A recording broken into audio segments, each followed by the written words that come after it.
Hey y'all, here to vlog about Real Housewives of Atlanta, season 5, episode, would this be 18 or 19? I don't remember. So it starts off with Portia unpacking her bag from um Las Vegas, and she's asking Cordell if he's seen her makeup kit, and Cordella's like, well, I didn't find your makeup kit, but I found this, and he pulls out a pregnancy test. So she explains to them that she explains to Cordell that Candy had a toy party, lingerie party, and each of them got gift bags. So in her gift bag at the bottom, it was a pregnancy test, and the girls were like basically telling her to take the test. But she told them that she doesn't really feel comfortable taking the test if Cordell isn't there, which is understandable. So Cordella's like, okay, well, we got the test. Why don't you take it? So she took the test, and I swear, Portia, oh my God, Portia is such an airhead. First she says, it says you gotta pee for 2 minutes. And Cordella's like, no, you don't have to pee for 2 minutes. That's how long it takes for the results to come back. And she's like, well, how long do I have to pee? He's like, just a few seconds for it to read. I'm like, you really thought you had to pee for 2 minutes? A pregnancy test, all you really need is like a little dribble of piss on the stick. And he let it sit for 2 minutes. Like, Portia is such a airhead, but she is hilarious. Y'all gotta admit, that girl hilarious. So they got the test results back, and they said that the test was negative. And Portia was like, well, how would you have felt if it was positive? And Cordell was like, I would have been fine. So, Portia said she feels some kind of way because she said that wasn't the answer she was looking for. Like, I guess if the test was positive, I guess she was expecting for him to be a little bit more excited, a little bit more happy. But I mean, the fact remains, the test was negative. You're not pregnant. When that moment comes, it'll come. Like, right now, obviously, it's not your time to have a baby, and that's okay. Like, you got plenty of time. So the next scene goes to Candy, and she's looking at office space because she said that somebody told her, Candy, you are running a multi-million-dollar empire on a bootleg budget. I died when she said that. So she's like, she needs an office for all her businesses. So she found a nice space, and they're getting it together, and Candy is just feeling a bit overwhelmed because she got this office space that she's trying to get together. She's still trying to renovate her house, well, finish up the renovations on her house, and she wants to have a housewarming party. So, her head is just spinning because she doesn't know, everything is just stressing her out at once. And I mean, it comes with the territory. The saying goes, it's always ugly before it gets pretty. So right now, this is Candy's ugly stage, but I gotta give it to Candy. Candy is Candy is a hustler. Like, Candy is the original rich bitch. Like, all of them that's on Real Housewives, they got their fame from Real Housewives. Candy she been doing this, so I don't care what nobody say. I mean, anybody could feel how they feel about Candy. Candy is a hustler. Point blank, period. She's a hustler. So we go to Nene, and she's doing her promo tour for the new normal, and it starts off with her at I think it's Live with Kelly and Michael. So she's there, and she's changing her clothes, trying to find the right earrings to go with her outfit, and she put on this cute black, flirty skirt looking type dress, and I'm like, all right, go ahead, Miss Leaks. So she goes on the show. They ask her about her glam baby, and she said that she's a glam mother. She's not a grandma. And she said anybody who's this young and fabulous is glamorous. And I mean, I get it. My mother calls herself a grandma. I mean, which is true. I mean, look, you're as young as you feel, so grandma, beautiful. So she's doing that show, and then right after she did Kelly and Michael, she had to run to I think the Today Show or something like that. So it's like, she said that it all happens fast. Like, it's like woo woo. And she said, people who are watching the show are probably thinking, they look so nice, their outfits are so cute, but she's like, for them it's work. Like, they don't get to just take a breather. They gotta get dressed, do the interview, go in the back, get undressed, put on their regular clothes, hop in the car, go to the next thing, do the interview. And I mean, that comes with the promo tour. So, hey, you do what you do, and that's how it goes. So now we get to Cynthia and Peter, excuse me, They're Cynthia's trying to look for a dress for Peter's black tie party that's coming up. So, she's trying to get the dress off and she's like, well, I can't get it off. Can you unsnap it? So, Peter goes to, unsnap her dress and he's like, dang, like, why is this so hard or whatever? And Cynthia's like, well, if you was trying to get my dress off for other reasons, you wouldn't be having a problem.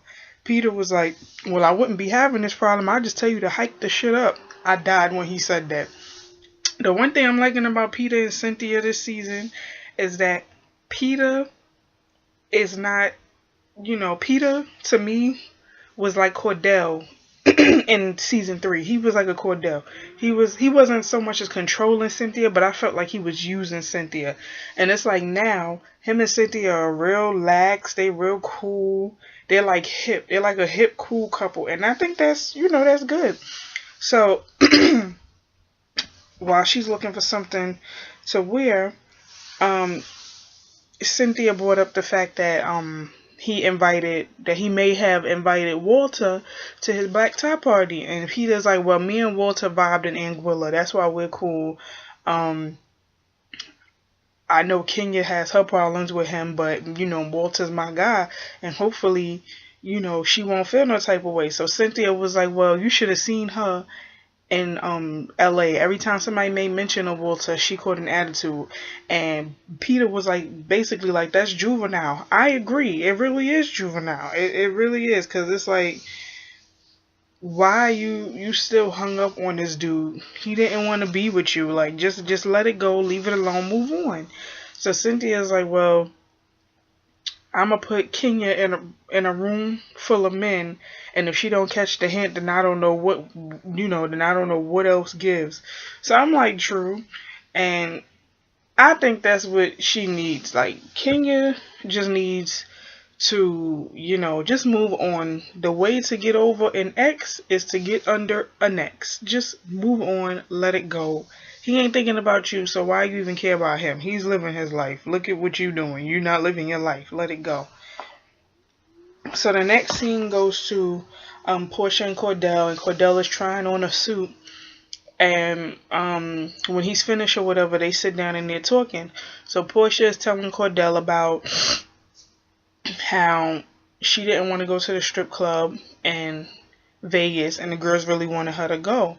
And I guess she felt like the girls were pressuring her, and she said the next day that all the girls were like, you should have came with us to the strip club. If we're gonna be on this girls trip, we need to be doing things together. Sorry, a little tired. Sorry. So she told Cordell the same exact thing she told the girls, like, well, it was a big deal for my husband to even let me on this trip from Cali to Vegas. And she said that Kenya and one of them was like, he let you? She was like, yeah, he let me because I respect my husband and I respect his opinion. And Cordella's like, well, they shouldn't feel no way about what you did. Like, you respect what you have or whatever.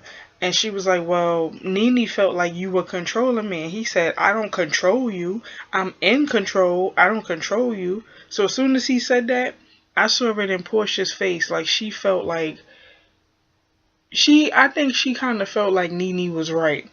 Because he basically explained that he's in control because he works hard. He makes the money. And, she stays home or whatever. She's a housewife. So he felt like, he's the breadwinner and she's just the stay-at-home wife. So, when he said that, Portia kind of had this look like, well, damn, maybe you are controlling me. But she didn't really admit it. And I'm like, why would you even say that? This is your wife. She's not your child. She's your wife.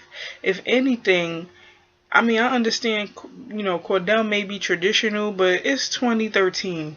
Well, when this was filmed, it was 2012. But still, it's a new day, bro.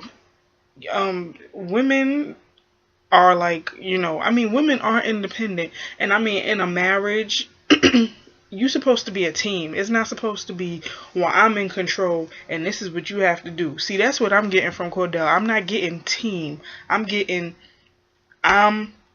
the big man. I'm the king of my castle. You do what I say. Bruh. Slow your roll. Portia is your wife. She's not your daughter. So you need to get that together. So then they're talking about having a baby or whatever. And, he's basically saying to Portia, do you want a baby or do you want a career? First of all, a woman doesn't have to choose if she wants a baby or a career.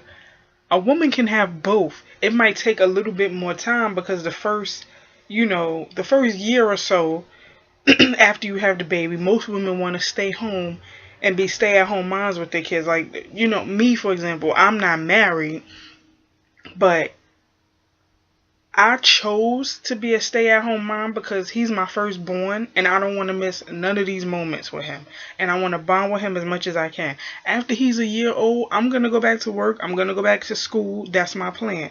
So for you to say that she can't have a baby and have a career is dead ass wrong. She can have her baby, take a year or a few months off, whatever she decides to do, spend time with her baby, and then go back to working. And then even she was like, well, we can hire a nanny. And he's like, no, we not doing that. So you expect for her to just be barefoot and pregnant in the house? Yeah, you're controlling. You are controlling. Cordell is controlling Portia. He's controlling. I mean, you may not see it, but he's controlling. So we get to the scene where Peter is, he's having his black tie party. And the first one to arrive is Walter. So, Walter comes there, he greets the guys, talks to them for a little bit, and then he goes to mingle. And then Kenya arrives with a date who she said is a football player, like he's an NFL, player. So, Cynthia is like, well, Peter invited Walter, so Walter's here. And, Kenya's like, well, I'm not at all worried about Walter being here. Walter is just a groupie trying to hang on. Okay. So they go to be seated. And, Kenya's like, well, I hope, she said, I'm cool with Cynthia. And I know she knows my situation with Walter, but I hope Peter is not going to put me and Walter at the same table. So she was sitting in the front table and Walter was sitting towards like a couple of tables behind. And she's like, well, good. I'm at table 1 and Walter is at table Oblivion. So my thing is, if you are if you're over Walter, you're not worried about him and what he's doing, why? Like, this whole scene, it was about Walter. Walter. That's all you heard coming out of Kenya's mouth. No matter how hard she tried to say that she wasn't paying the situation no mind or she didn't care that he was there, you did care. Because you there with your date who was a cutie. You there with him. And it's like you was only paying attention to him to make Walter jealous. Walter wasn't thinking about you.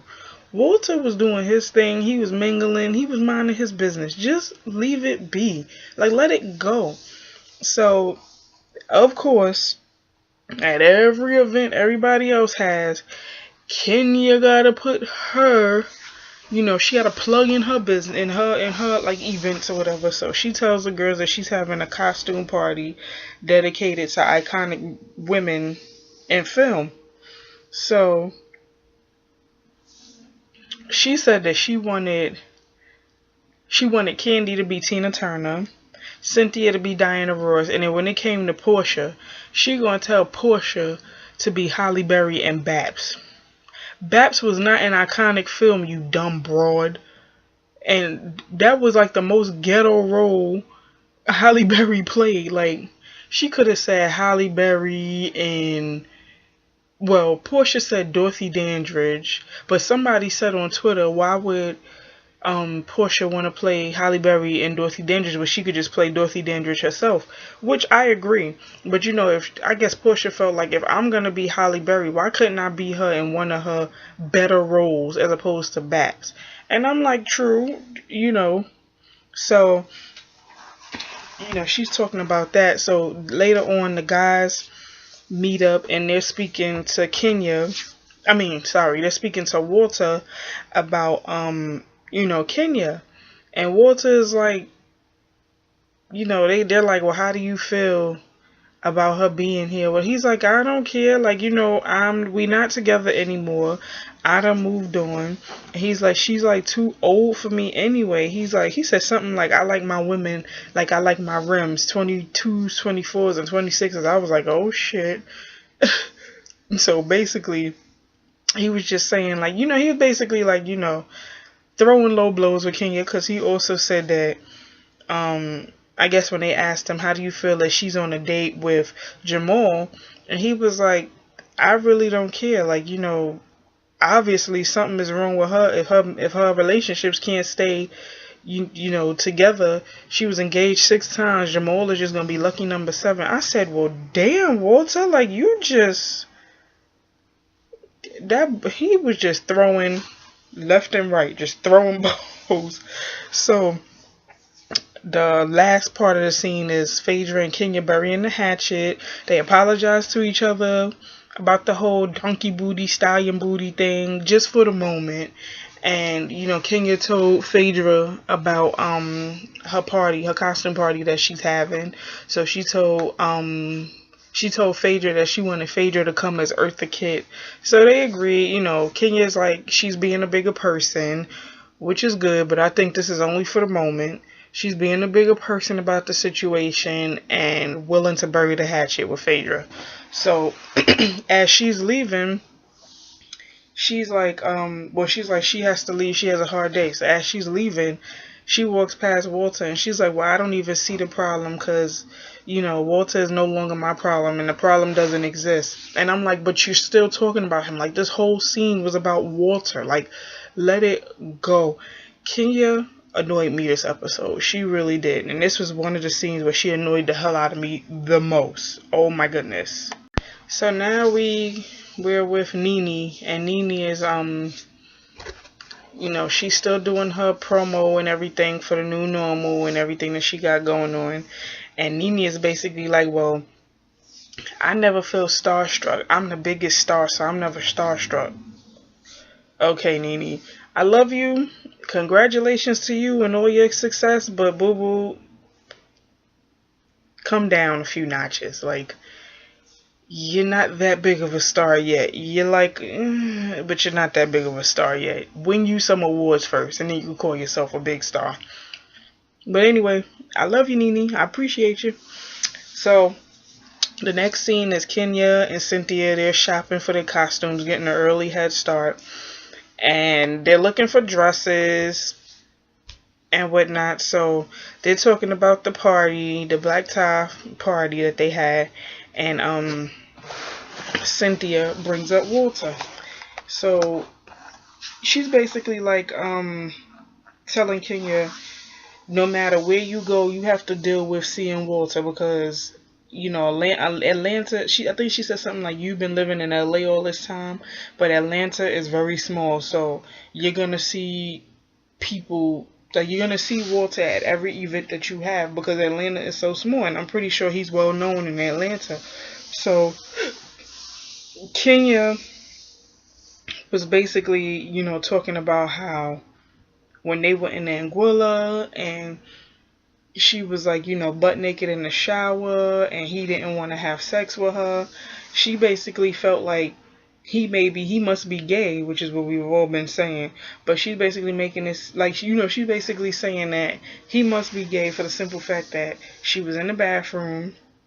She came out, she was naked, you know, she was hot, ready, and he was asleep. Like, he didn't want to touch her at all. So she said at one point he had her questioning how attractive she is, like if she's even an attractive woman. And I'm like, Kenya, you are attractive, but your personality is shitty. So I wouldn't want to, you know, have sex with you either.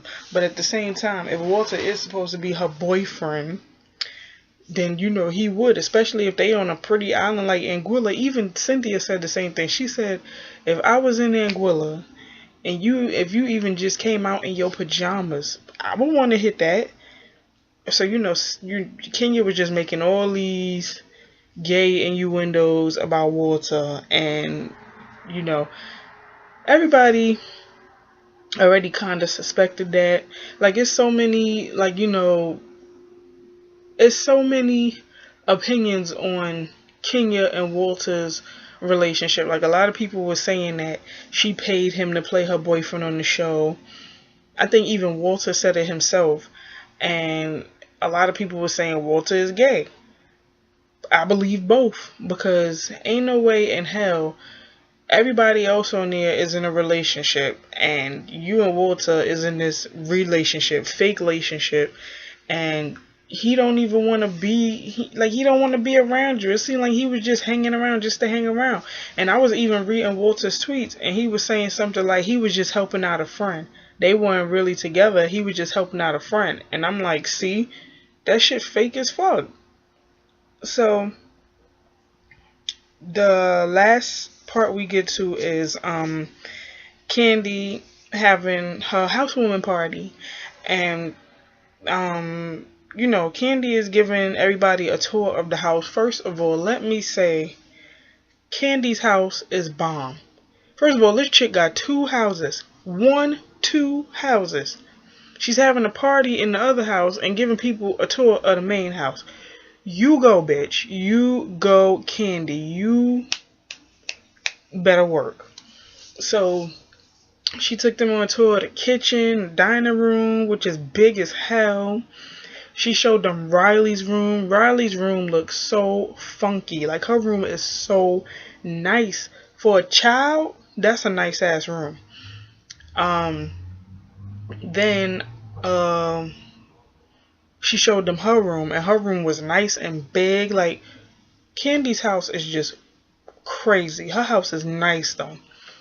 So then she takes them to the party, and they get over there. Walter arrives with this girl named Clemencia, and the girl looked ghetto as hell. Like, you could tell she was young, but she looked ghetto as hell. She wasn't talking, but she looked ghetto. So everybody's like, oh, he bought a date this time, and she's mad young, blah, blah, blah. I'm like, okay, well, the man is single. Let him bring a date. Kenya bought a date the last time. Let him bring a date. So Walter, I think, was talking to Peter. He was talking to one of them. And they're asking him how he's doing. And he's like, I'm good. I'm just tired of the BS. And, I just need to, I need to just shut this down. And Peter, I think it was Peter he was talking to. And Peter was like, just, leave it alone. Let it go or whatever. He's like, nah, like, I have to. And I mean, I understand how Walter is feeling, because that's, defamation of character. Like, somebody walking around. I mean, people do it all the time. But I guess the celebrities take that real serious. Like, I guess you could be sued for that. I don't know. But the fact that she's walking around tarnishing his reputation is pissing Peter off. So I know Apollo was saying how Walter said when Kenya comes there, he's gonna shut her down. Like, he's gonna bark on her for that. And I'm like, jeez, oh boy, here come the drama. So when Kenya arrived, she didn't even know Walter was there. So Candy pulled her to the side and was like, well, I just want you to know Walter is here. As soon as she said Walter is here, Kenya is like, yo, why is he here? He's like stalking me. Like, he's popping up everywhere I'm at, and I don't even have my security with me. I'm like, Kenya, please. Don't nobody care about you enough to attack you or do nothing to you. Like, you are not relevant. Oh my God. So, of course, she had to be dramatic, storm away, and leave. And then the show ends on that note. And from what they were saying is that next week is going to be revealed that I think Phaedra and Apollo knew that Walter was coming and didn't tell anybody. And I got a feeling this is going to start drama again with Kenya and Phaedra. This is so petty. Overall, this episode was good, but it annoyed the shit out of me. Like, Kenya annoys me. Kenya annoys me. Portia is a damn robot. Candy's house is fly. Nene got a big head, but I'm proud of her. And Cynthia is messy. That's basically it, to sum it up in a nutshell. So, next week's episode, I'll be here to talk about it. I know my vlogs are a little bit delayed and probably out of place, but I'm sorry. I'm trying to catch up because I didn't vlog last week. I went out of town last week, so I didn't even really watch my shows, but I'm going to try and catch up now. So, See you guys next vlog. Peace.